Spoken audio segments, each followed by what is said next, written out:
Rivals is finally officially out, but its impact in the meta has not yet been felt.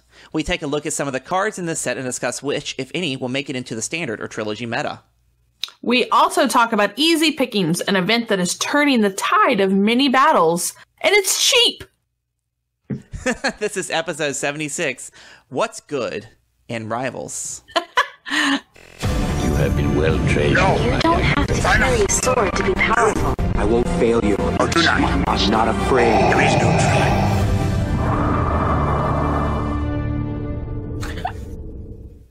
All right, everybody. Of course, welcome to episode 76, What's Good in Rivals.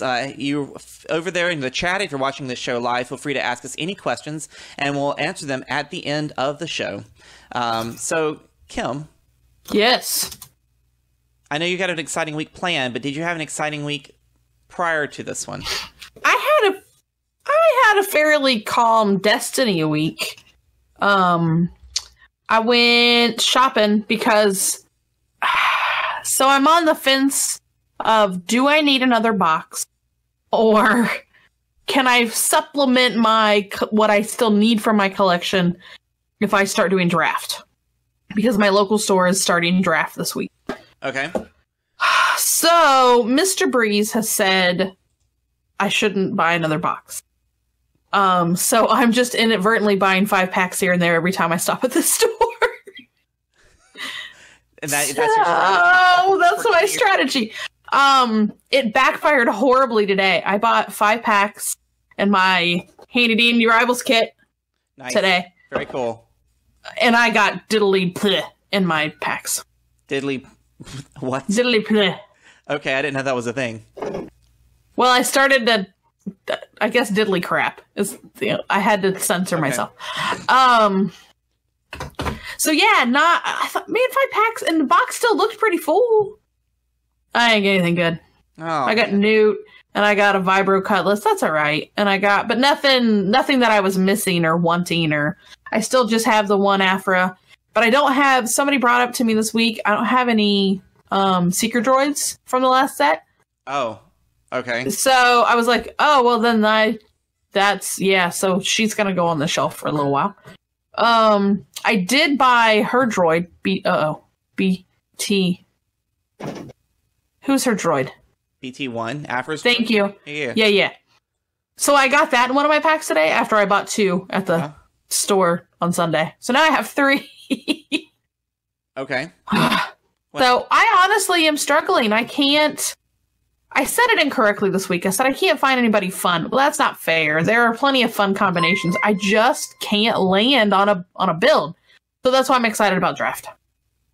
Thanks for the follow. Absolutely. I know, man, I actually got out and played this week. Good. Local casual night. My favorite local game store, House Rules Gaming. He started up a Thursday night casual night. I was off early. I said, you know what? I'm going to go. And that's cool. Fortunately, he had Rivals in stock, so we got our play sets for our constructed decks. We did a draft, sort of, and then we played some casual games. I got to try out my new version of Palpatine, which is not great, but it's okay. I mean, I'm still tweaking it. I want Palpatine to work so well, and I don't. He doesn't. Not in the current. Not in the current. I mean, I played the store owner, and he's dead set on making Grievous work on some level. Oh, Grievous is fun. I wish he fired better. He played. I agree. Grievous Maul. He's playing Grievous Maul right now.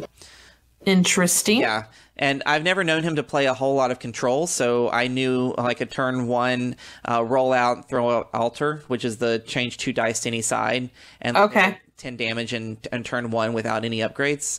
So I knew that game was in my favor, but that's a rare occasion, I think, in the current way that decks are being built. So yeah. So we'll see. That's cool though. Yeah, and everybody, there were a couple of folks talking about Matt's Swamp Things deck, which I had built and brought with me, and then I opened it up to play somebody, and there were no Sabine dice. Whoopsie daisy! I've done that. I've totally done that before. So I cannot play a deck without the proper dice. You know, it's a little hard. You might roll better. I would probably roll better if I left the dice at home. I mean, I guess they have those apps, right? You can do like a random dice app. I think there's a dice. I mean, technically, you probably could have used a 6-sided die if you just assigned a number to each one of her side. I mean, just one of her damage sides. Yeah. So 1 equals this, 2 equals this. It depends on your opponent whether or not they'd be comfortable with that.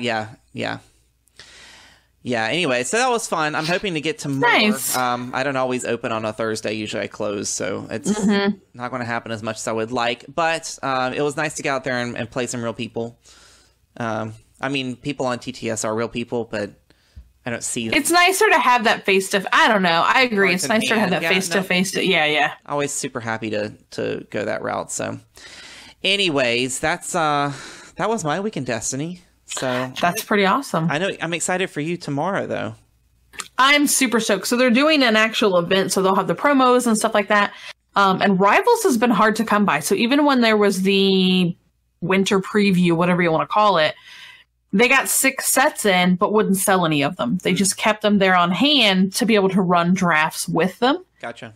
And then when I went in on Sunday in hopes of picking up a pack or a set, they were sold out again. And they said, well, we hope to have some by Wednesday. We may not.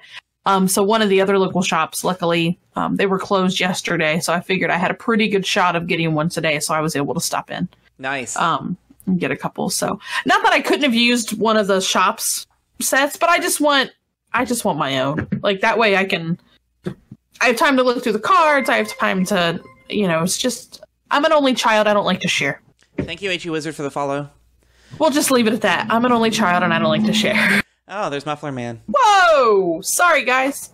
That came quick. I didn't even have time to react. That's awesome. I'm super excited. I can't wait. I think next week we're going to talk about drafting and the experience of drafting, since I think at this point, I know you'll have done it. I've done it a few times. I think Mike's drafted at this point. I think so. And maybe I'm pretty sure. Maybe we can find from someone else to join us to talk a little draft next week. But yeah, and I'll say it now, just ahead of time. The best, and I said it right before we went live, so this may be a repeat for some of you guys, but the best explanation of draft that I've heard thus far is it's a sword fight with pool noodles because everybody's deck is just janky as heck, and you're rolling a single die on characters and you're doing like less than 3 damage a turn. Like it's at least that's a pretty accurate description. Yeah, we watched them play because there were 4 people that drafted that we saw at the shop on Sunday. And yeah, it looked like that because the games were not going super fast like you're used to.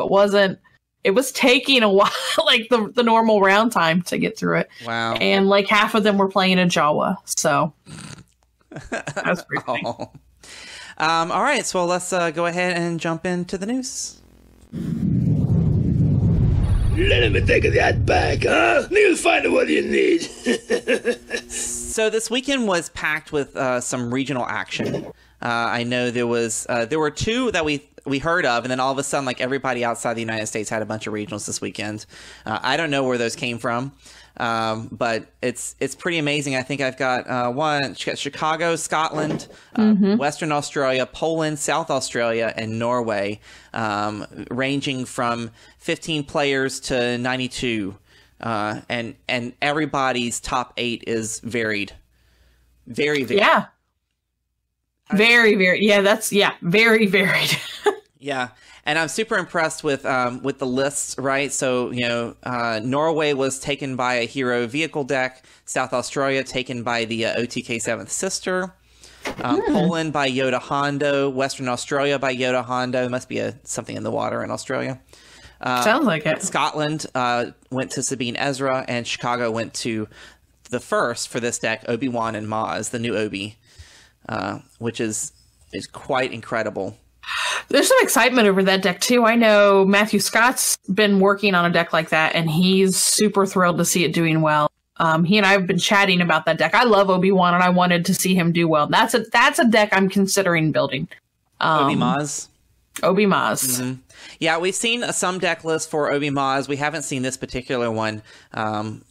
If you haven't checked out our website, you can go to the resources section. There's a regional champions or the top cut. I can't remember exactly what we called it, but you can see we've logged the top 8 or top 4, whatever the top cut was for each of these events that we can find, and I've linked them to deck lists that are public on SW Destiny. So if there is a deck list that was published by the player from that event, we've linked to it, and you can check those out. It's a good resource if you're looking at seeing what's out there. We're trying to get some new pie charts out there, but I feel like the pie charts are just like super multicolored right now. It used to be right. Like Pomaz, right? And then we got to the Po-Ray, and which is like, oh, and there's like Kylo somebody. Right now it's a little bit of everybody. Yeah, there's a little bit of everything. The colors are diverse. There's lots. It used to be just blue or blue-red. Now it's everything. I mean, it's incredible. Blue-yellow. Now that surprises me greatly. Boba from the starter set's making an appearance. Boba Seventh Sister has been the. I'm happy to see Boba making some. Yeah, at least an appearance. There was a lot of people really excited about that card. Mm-hmm. I even see a Zeb Ray though. That's crazy. That is crazy. Mm-hmm. So I'm excited to see. I mean, it's just great, and it goes to show that we're. I think someone said that we're in a rock paper scissors meta. That's a nice way of putting it. So there's a lot of skill involved now, which is great. I'm so excited to see all this happen. The road to Worlds is ramping up in terms of players getting ready. I know Matt Kuzno won his seat. He's going to be out there at Worlds. Very cool. And that's it was late February, so March, April, May. It's not that far. 2.5 months, maybe 3, till we get up there. The plan right now is for us to be up at Worlds. Hopefully we play. At this point, I don't have a seat, so hopefully I'll get a seat with the random raffle. If not, I'm in the lottery too. You're in the lottery, yeah. If not, we'll come up as press and we'll try and get as much coverage of Worlds as possible. Hopefully, we have to check on the ability to videotape or stream while we're up there. I don't know what the rules are. If anybody knows what they are, let us know. But we'll definitely be up there. We've got the Chance Cube Open happening on the Tuesday beforehand. So if you want to come play some in a casual, semi-casual tournament, we'll have some prizes, but we won't go too late. And we're also going to be at the we're going to make an appearance at the Happy Hour meetup. So if you follow either Artificery or Knights of Ren, they're teaming up to put together a happy hour on May 4th at 7 p.m. Central Time. So I think most of the content creators are going to show up and hang out and give away things. And it's that nice sports bar. It's around the corner. It's walkable from the venue. If you've never been to Worlds but are planning to go, there's absolutely nothing to do up there except Fantasy Flight games. I was stuck at home last year because we were doing a big conversion at work. So. Yeah, it's super fun. So grown-up responsibilities. I know. Hopefully, y'all will be able to Hopefully, y'all will be able to come out there or at least see some coverage. We're super excited about what Worlds has to bring. Did you see the article FFG dropped today about the Galactic Qualifiers? I didn't get a chance to read the whole thing, but I saw Starkiller Base share it. Yeah, they did an overview of the Portland Galactic Qualifier, which is the first time they've done like a media coverage, like a media. I had to look at it twice. Yeah, I had to look at it twice. Going, what? Wait, what? What are they covering? Like, is this about what?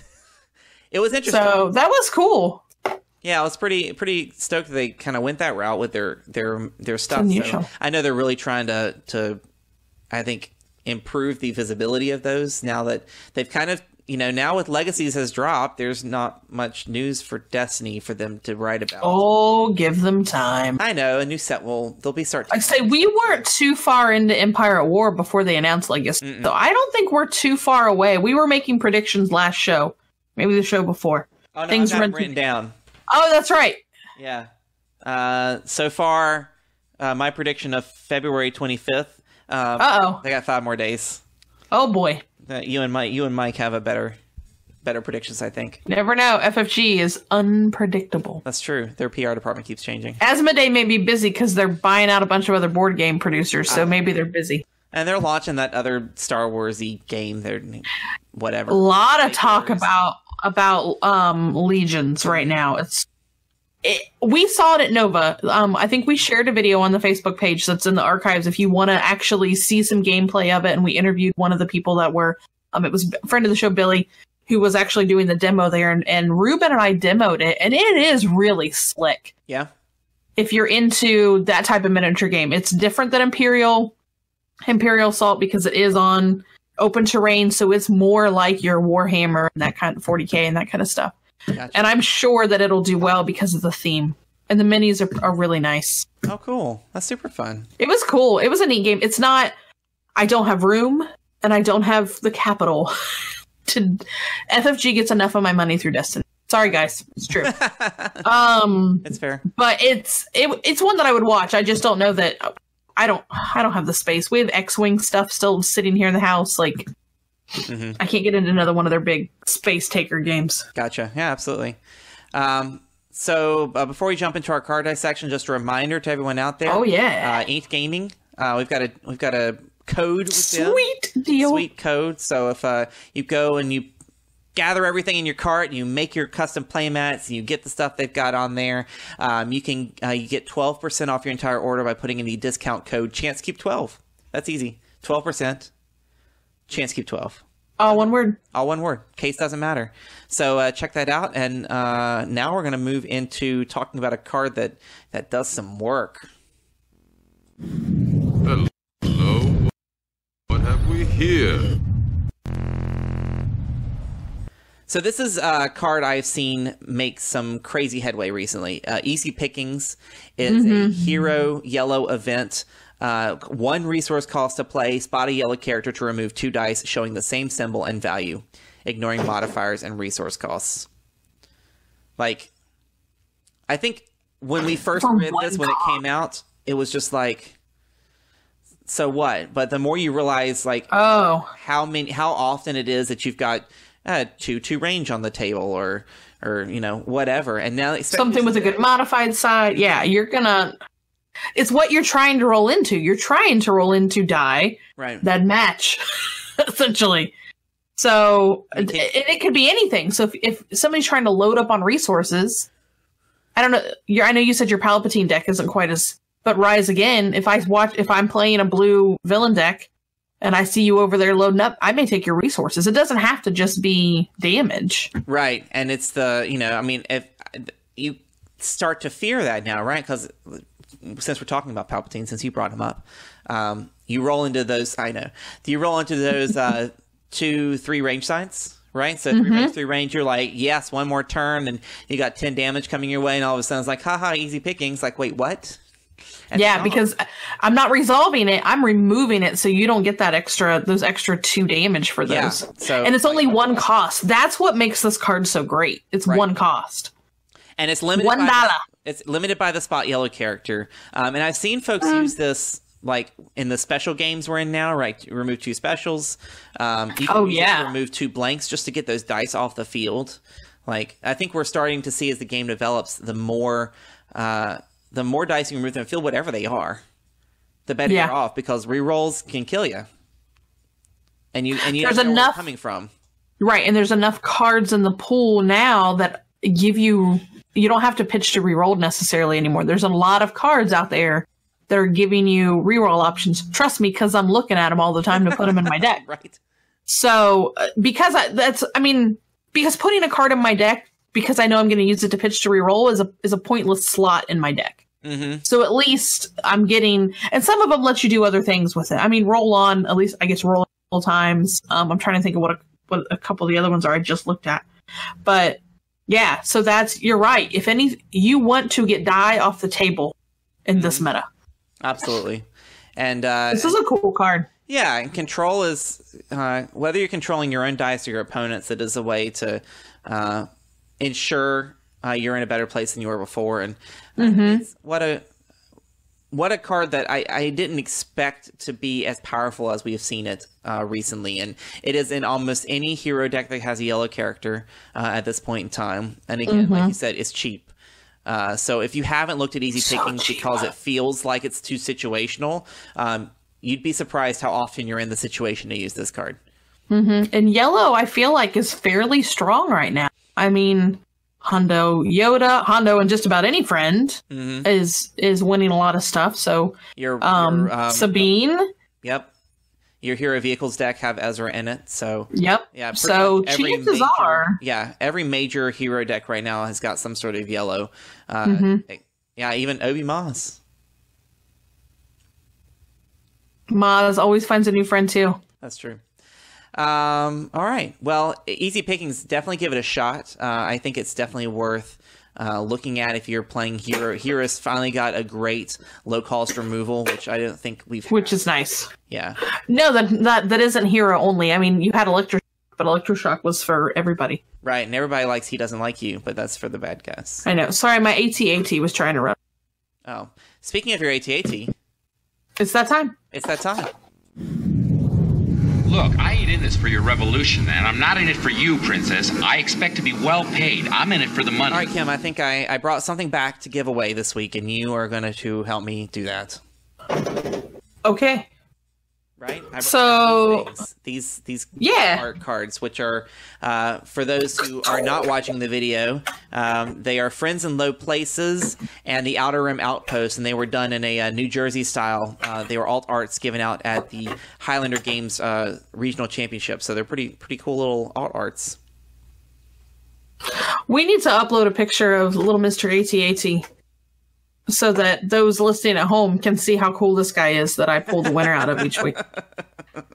And it's thanks to Jason that I own him, so he's pretty awesome. See, look, like his little antenna, they made it just fine from Florida to Ohio. Nice. He's well loved. So last week, bucket originally, it's originally. No, don't let him hear. Don't let him hear you. Sorry. He has a higher purpose in life. He is our giveaway vehicle drawler thing. I don't know. So it sounded really good when I said it, and then it went. So last week, sorry, he ate some of them. Last week, which vehicle will have the biggest impact on the current meta? And boy, did you guys have some lengthy opinions on this. I'm sure that Mike Hill's drive to get you to write longer things had nothing to do with your responses. I think Matthew's. And you just felt very passionate about the question. That's what I think it was. Mm-hmm. But I appreciate, because there were some great answers out there. And they were so long that I'm not going to do shout outs to everybody or we'll be here all night. All right. Oh, I think I pulled the... Oh, Lord almighty. You thought it was the shortest answer, right? I believe this was the longest answer on the page. So as you can see, yes, I'm still handwriting them, Mike and Matt. So it was Munting the Tour, and I apologize. Yell at me on Facebook. So make sure you message us, let us know, and send us your address, and we're going to send those really cool promo cards to you. But Mutney had said, this is very fitting, and you guys saw me randomly pull this. ATST is his favorite. He thinks is the best vehicle. Okay. So, monster damage sides, 2 specials that destroy other supports, bye-bye Y-Wing, and no blanks. The big bad papa of them all just got a lot easier to play. There are so many ways to ramp and cheat out vehicles in addition to the neutral ramp cards, profitable connections, well-connected, truce, logistics, tech team, and remote stockpile. You have Delve on the villain side, and if you play Finn, you have Rally Aid and Appraise on the hero side. Wow. Imagine a deck with Unkar, Sienna, and one other character. So imagine getting money with your ramp cards, and Unkar playing your ATST, using Sienna's ability to turn 1 ATST into 2 or 3 ATSTs in 1 turn. Bam! Wow, that is a long answer. That's exciting. ATST, that's not a vehicle I don't think we've... Well, I mean, villain vehicles has not made a comeback, so... No. I would say the majority of answers that we had over on the page felt that... I saw Resistance Bomber several times. Y-Wing got a nice shout out here and there. And I think that was the most of... I think... Let me watch. Let's see. Let's put somewhere else. You're not the winner. I'm just pulling your answer. Yep, Resistance Bomber. So yeah, I think it was mostly, I saw a lot of those. But great answers, you guys. Keep them coming. We appreciate all of your chat over at the Facebook page. They are super fun to go through and read. I enjoy it. I enjoy writing them down on a piece of paper to put into my ATST. You guys aren't going to convince me otherwise. I'm not. Oh yeah, the modified Hawk got a lot of special mentions too. Oh, very cool. So everybody else is going in the Death Star. Nice. I'm trying to. And there won't be an answer, but at least at some point we'll once the Death Star's full, we'll pull a winner out. I'll have something amazing to give away. Oh yeah, I haven't decided what yet. Something really cool with that. All right. Good. Haven't decided what, but if you didn't win, I'm putting you in the Death Star. And then we'll blow it up. And then we'll blow it up. No, wait, I like that. I have lots of receptacles here that are Star Wars themed that hold things. So. All right. So for the rest of us, it's another week and another question. What cards from Rivals do you think we will see the most play in constructed decks? And this week we're giving away a set of the shield tokens from the Q3 tournament kit. Those are sharp. I actually won those, like, legitimately. That's impressive. I have not won those. Thank you. I like those. Whoa. That was a hiccup burp and I almost fell out my chair. My apologies. But yeah, so we're going to give those away. They have not been used. They have not been played. So they're yours if you answer that question, and we'll pick a random name out of the ATST, or ATAT, next week. The ATAT, which is not formally a popcorn bucket. Not. He's got a greater purpose in life now. All right. I took his chains off of him. Thing that goes around. Anyway. All right. Well, we're going to talk a little bit here in a moment about the best Rivals cards for constructed decks after a word from our sponsor. Want to get notifications when your favorite game is released, goes on sale, or changes price? This is a great feature you can find over at Miniature Market. They have an extensive selection of games, game supplies, and of course, Star Wars Destiny. With any item, you can get notifications when the item is in stock, drops in price, and much, much more. And of course, you can purchase singles, booster packs, and booster boxes, all from the comfort of your computer or mobile device. Their rewards program gives points to repeat customers to use towards discounts on future purchases. Miniature Market also has an extensive buyback program, and will even increase the value of your cards by up to 30% if you choose to receive store credit. And don't forget, free shipping on orders over $99. Miniature Market, a proud sponsor of the Chance Cube.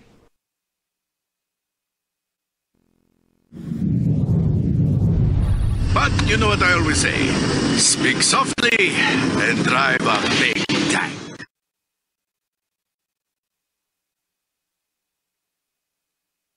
All right, Rivals. I was dancing. You just got Rivals. Whoops. Are you excited about it? I am so excited. I think this is going to be my jam. I just think it is. Because I'm not the best at deck building. I'm not. I'll admit it. I've had a couple of good decks. But I'm so... Anti-meta is not the right word, but it's kind of how I am. I don't want to go out and play the deck that everybody else is doing. So I want to build something weird and different, and it's hard to win in a competitive scene building weird and different. So that's why, like, to me, everybody's got something weird and different in Rivals. So it's right. It has a nice little place in my weird little heart. So I was getting my little, so yeah, I already cracked open my little Rivals kit, and I'm trying to prep for tomorrow. Yeah. It's like almost as exciting as having the starter set. You know what I mean? Like, it's all this new and shiny stuff. But I think it's a good step forward with Destiny. Mm-hmm. No, I agree. It's the drafting I have played with Rivals is super fun. The more you do it, the more you get better at what you're looking for, because you don't realize when you're playing a draft, like, the things that you rely on so much in Constructed, like the 10 or 12 control cards, you're maybe get 5 or 6. You know, there's 2 or 3 in the draft pack. The number of upgrades, you may have 6 or 8 dice cards instead of 12 to 14. So yeah, it's super fun. But what we want to talk a little bit about today is, of these 20 cards in Rivals, what's good? And not what's good in draft, because I think there are some cards in here that are great in draft that will never see the light of day in Constructed. And I think there are some cards, there may be 1 or 2 cards that do have a place in the Constructed meta, whether it be if you want to talk about tiers, at a tier 2 or maybe a low tier 1. But let's just take them at them by color. Of course, Rivals is 20 cards total, 2 battlefields, 4 characters, and math is hard. 2, 4, that's 6, 14 other cards. So 14 event supports and upgrades. So let's take just a look. Chris, you got the physical cards in your hand. I do. You're so excited. There are They smell great. I love the smell of new cards. I don't know why. I like books too. I'm whatever. So let's take a look at the blue cards. There are 3 blue cards in this deck. There is a character, Anakin Skywalker. Come on, focus, you little booger. Sorry. She's Kim is yelling at the camera for those who... I am not well, and Anakin, he's a whiny little brat, so it doesn't surprise me that I've not seen a lot of Anakin outside of draft, and I'm surprised. Everybody thought this would be the thing. You scared me there. You disappeared for a second, and I panicked and thought I was alone on the stream. Oh no, I'm here. That was terrifying. Anakin is... Don't leave me, Jason. Anakin's going to have some challenges, I think, in Constructed. He may be better in Constructed because his special will have more utility. There was so much talk. What you find in a draft, though, like that was the thing the Rivals pack is all neutral cards. His special does nothing with neutral cards. Yeah, that's true. So he's not super. I played him in a draft. I never had anything in my hand to discard to use his special for. Oh, that makes sense. I mean, he's a low point value, right? 10-13, so he may 10-13. He may slot in with some other characters in a more constructed environment that will give you, it's the die's not bad. 2 melee for a cost, a shield, a resource, and a special and a blank. But the special, obviously, once you pick a faction, the special is what it is, right? Discard a card from your hand to give a character 2 shields, or discard a villain. Yeah, you don't get the double dip. And deal 2 damage to a character. So, it's like for the villains, this is a 3 damage die character. For the heroes, you get 2 extra shields for milling your hand, which is milling yourself is not a great strategy. Especially with the rise of mill being very competitive right now. It's grain of salt. I take that with a grain of salt. Okay. Ruben is leaping up and down in the air because you said that. That's fine. And then the blue upgrade is the crafted lightsaber, which is a cheaper upgrade. We don't have the Mike Hill tonight, so I'll try to show you guys these. Ooh, there you go. The crafted lightsaber is a solid weapon for 2 resources, but you play it on an exhausted character. That's frustrating. I can't see your face. Oh! So I was reading the card. Oh man, this is why I need adult supervision. Whoopsie. Yeah, so I mean, crafted lightsaber in draft is great because you're playing it on an exhausted character, but in constructed, that's fair. You're never going to do that. You're not going to want. There's too many other better lightsabers. Yeah, I mean, why would I use this one? I look at this going, that +3 melee is great, but I don't think that. For other 2-cost lightsabers that are out there are much better options. Yeah, I would agree, and I think... and it's got a pay side. It's got 2 resources, which is great. Getting this out of order. But... no, we're okay. I don't know. I don't see the lightsaber making a lot... I don't see it making a lot in... maybe I'm wrong. I would love... yeah. Maybe in a blue-only... build. I just feel like there's so much better lightsabers out there. Yeah. And you're going to spend your money before... I think you're going to spend your money before you activate, in general. Mm-hmm. Unless... maybe if you played this on Ahsoka and then readied her again. That would be the one character, like if you... but you'd have to have a lot of resources because you got to pay to do that with them. True, yeah. So are you going to have enough? Because it's 2 resources to reactivate, right? Yep, nope. Yeah, nope. All right, this one's not seeing play. No, that's dead. And the event Hidden Motive. Choose a symbol, then re-roll an opponent's die. If that die just rolled the chosen symbol, remove it. What? Where? Card number 5. I found it. That's a creepy art. That's some creepy artwork. Yeah, it's a mall being very introspective. Yeah. It looks like Yeah, I guess you're right. I'm doing a terrible job of holding this up for you. Like this, I don't even know why I'm bothering, but hidden motives. It exists. Hidden motives interesting. Choose a symbol, then re-roll an opponent's die. If that die, just roll the chosen symbol, remove it. So you want to call a symbol you don't want to see. Yeah, that's fair. So if it rolls the other symbols, you're happier. If it rolls the symbol that you don't want to see, it gets removed. I feel like that's situational. You almost want to play this one when your opponent doesn't have very many cards left that they could.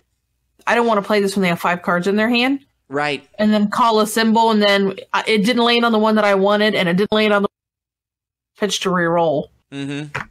I would agree, and I think there's something to be said about using this in a constructed deck in that situation. Mm-hmm. In draft, I think you can play a little more liberally because there are so fewer control cards. But and again, you have to re-roll. You also have a lot more dead cards in your hand in draft. So I'm good with those. Less decisions. I think your strategy of using this towards the end of a round when there are no cards in hand. Is it good? I'm so sorry. I did not mean to yawn. You're very engaging. Thank you. So blue East Coast time. Wise, do you think any of these blue cards are going to see any play regularly? Let me look. No. Okay. Well, so getting back to Anakin, I would love to see if someone has put a deck list together with him because there was so much talk. When Rivals was announced and Anakin was neutral, everybody and their brother was going to build an Anakin deck with A, B, Y, whatever. Unless it's just happening locally, I don't see him showing up anywhere. So I'm curious, was he one of those characters that looked great on paper and not so great in practice? Because there was so much anticipation for him being neutral and having that special that let you decide which side he was on. Yeah, I don't know. I think there's... Yeah, I don't know. I want to see a deck list. Send them over, guys. I'm curious. A deck list with Anakin.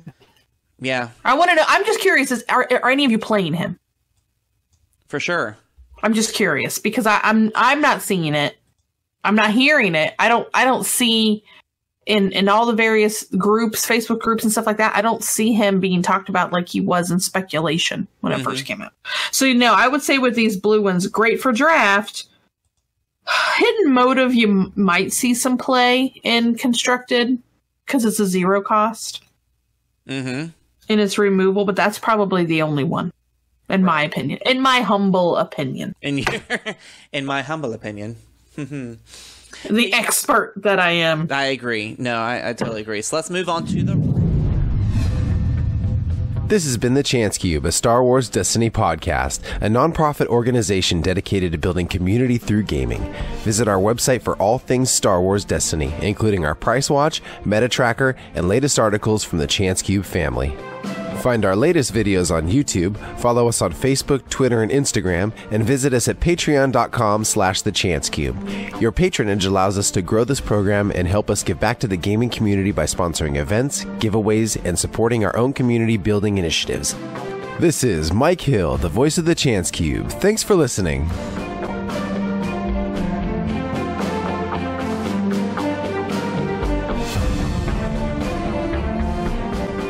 The Chance Cube is not affiliated with Fantasy Flight Games, Lucasfilms, or the Walt Disney Company.